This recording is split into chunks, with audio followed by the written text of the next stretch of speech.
Hey guys, Sarkat here, and I'm going to be talking about EE and explosive arrow. Now, just a quick word of warning, it is currently 3 in the morning for me, and I'm feeling rather tired, so excuse any mishaps. So why am I talking about EE, why am I talking about explosive arrow? Explosive arrow has always been one of my favourite builds. It is a bow build, you know I like bow builds, it's a little bit different, and I like to play it at least once per league. Now, we're going into 3.0, and there will be massive double dipping changes, so it's a build that I'm trying to really explore before we get major changes. That being said, if you are watching this post 3.0, some of this might be slightly outdated.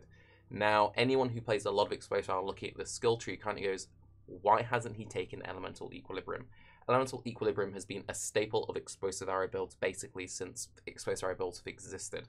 And the reason as to why is it is a huge single target boost. And the issue of explosive arrow it's always had amazing AoE clear. And the weak thing has been the single target, although it still has very good single target, but that's been the weaker aspect of the build.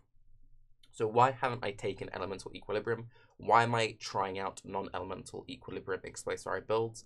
And before you tell me I'm an idiot for not using it, please do listen to my full description. So, elemental equilibrium, if you don't know what it does, enemies you hit with elemental damage temporarily gain 25 resistance of that element and minus 50 to other elements. So if, for example, I hit a monster with cold damage, it will gain cold resistance and be debuffed, losing 50 fire and lightning. If I hit a monster with all 3 elements, it will then gain 25 resistance to all 3 of those elements. So the way that explosive arrow works is you attack, it applies a fuse. After a delay, the fuse explodes. So what you normally do with explosive arrow builds is you take elemental equilibrium, or EE, and you attack with some either added cold or added lightning somewhere in your gear, no added fire, and it then debuffs them to fire damage, so when the explosion happens you get a massive explosion and a very big satisfying ignite. That is how it normally works. Now, people have known for a long time that this is bad for AoE clear because it nerfs your AoE, but it buffs your single target. The reason why it nerfs your AoE is if you shoot 5 times and you have loads of overlap explosions going on, then yeah, you screw yourself over because you're constantly resetting it. Now, there have been some quotes from GGG doing the rounds recently, Mark GGG, always being helpful, and I'm going to go through these and explain why I'm going to try out some non-EE builds. So, regarding elemental equilibrium, assuming my previous method is correct, if I have EE with cold attack damage and GMP, and I shoot a full stack of 25 into the ice wall, and before they blow up I hit the monster with cold EE, will A, all arrows blow up simultaneously, all getting the benefit of the lowered fire resistance, or B, one arrow blows up first, proccing the fire EE, lowering the damage of all others. Only one explosion can benefit from the elemental equilibrium debuff. It then applies a new EE debuff with the elements it hit with, which will impede further explosions. Again, this is just clarifying. Even though from a player perspective, if you were to use GMP for example, and apply a bunch of fuses, even though we see everything explode at the same time, they actually explode in sequence. It goes boom, boom, boom, boom, boom, right?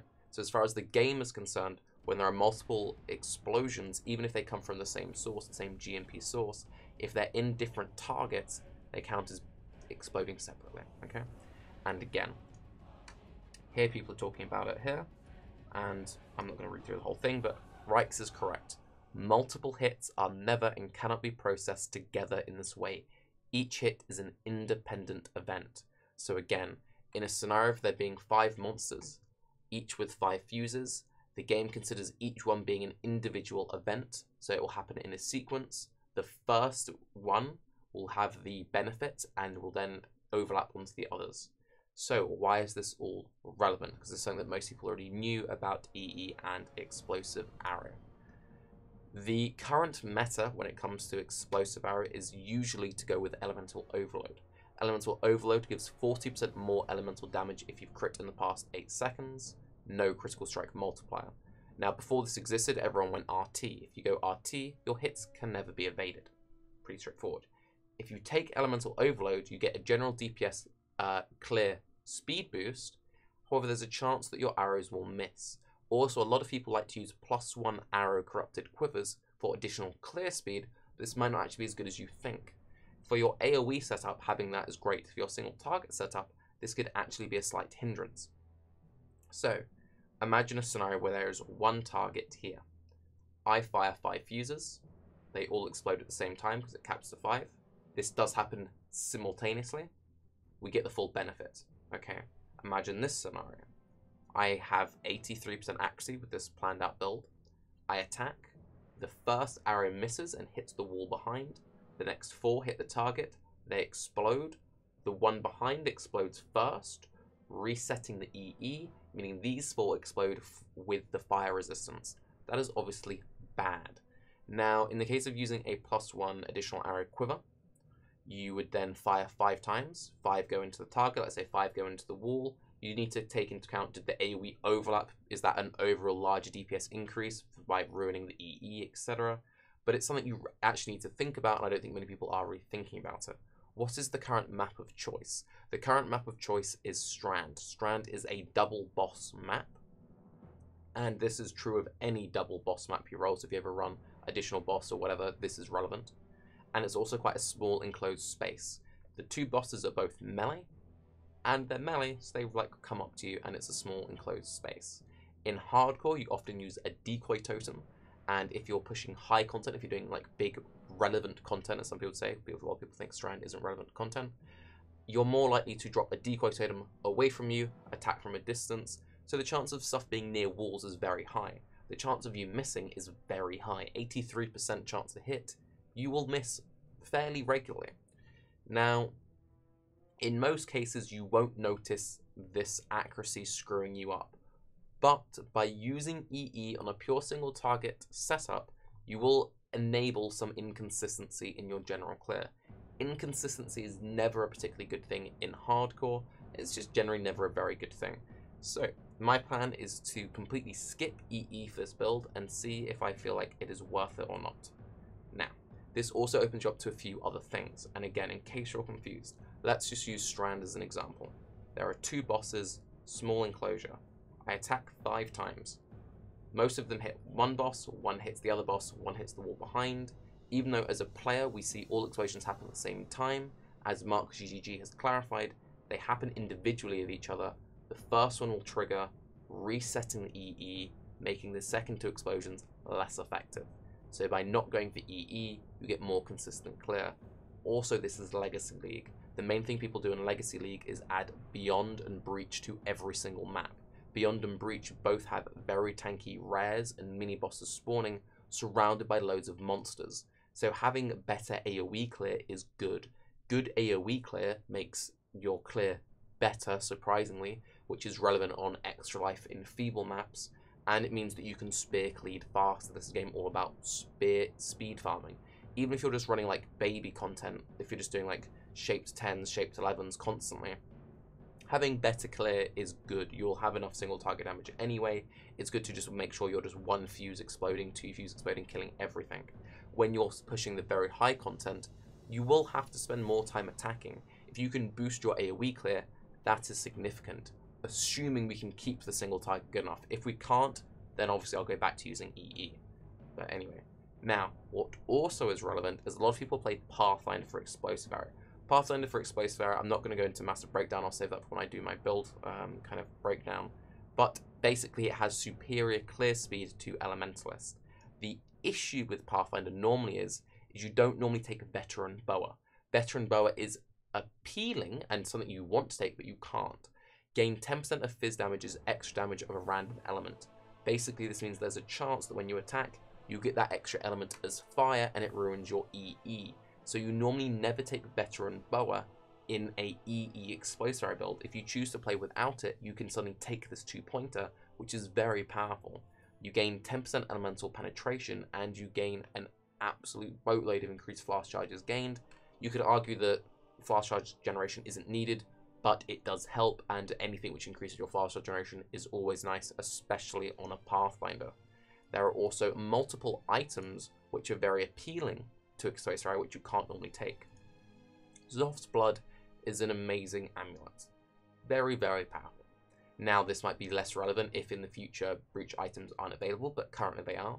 It gives you flat strength, 10% increased maximum life, which is a lot in a build of Tronzocomb's Heart, fire resistance, increased strength, 10% fire pen, and cover enemies in ash when they hit you. Avatar of Fire. Okay, so it gives you some life, it gives you some resistance, it gives you some percent strength, it gives you penetration. Covering enemies in Ash basically is when you're hit, they get the Ash debuff that causes them to take increased fire damage taken and has less movement speed. Obviously, very nice. The problem, however, is the Avatar of Fire. Avatar of Fire screws you up when it comes to EE because it means you can only do fire damage and it converts all of your non-fire damage into fire damage. So normally you cannot use Zoth's Blood in an explosive build which takes EE. By not taking EE, we can suddenly get an extra 20% penetration through Pathfinder and through Zoth's Blood, making up for some of the lost penetration, and we get some general quality of life improvements. There is also Sybil's Lament. Now, personally, I've never considered Reflect that big of an issue with Explosive Area, because I think people overstate how big of an issue Reflect is. However, there's a Coral Ring, it gives some flat life, it gives flat fire damage to attacks, and it gives up to, well, it just gives 40% reduced Reflect elemental damage taken. Now, if you are honestly really afraid of Reflect, you can just play an Elementalist, and Paragon of Calamity will save you. However, you can run an Elementalist which doesn't take EE and use a Sybil's Lament, and you can now run Reflect maps, and you're not going to die because you're going to have 90% reduced Reflect damage taken.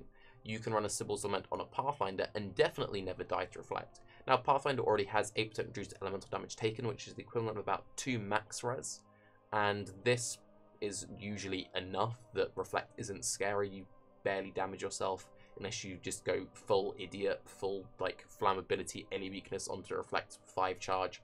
Like, you can kill yourself if you try very hard, but you now have options that if you want to be overly safe, if you want to play lazy, not think, not pay attention, you are running a dual curse setup, you can use items like Sybil's Lament. You suddenly have all this extra gearing available to you and future gearing for any future uniques they make by not taking EE. Now, this is all based off of some forum threads from Mark GGG and based off some common sense thinking. This isn't something I've used in practice yet. So my next character will be an Explosive Area Pathfinder. I'm going to do my best to make use of all these funky new items I can't normally use with Explosive Area, and I'll report back to you on how I feel about EE, yes or no, in Explosive Area builds. If anyone in chat and recently has played an Explosive Area build not using Elemental Equilibriums because of the reasons I previously listed, please do leave your findings below. If you still think that EE is too good not to take, or maybe actually this just means that more people should go back to playing RT, which that could be a relevant thing. It might just be a case of actually Ellie Overload might not be quite as good as we think. Maybe we're better off going back towards more RT orientated playstyles and dropping sections of the tree, etc. But yes, that is my general consensus on why I will not be taking EE in my current Explosive Area character. I'm Taki. Have a good day. Bye bye.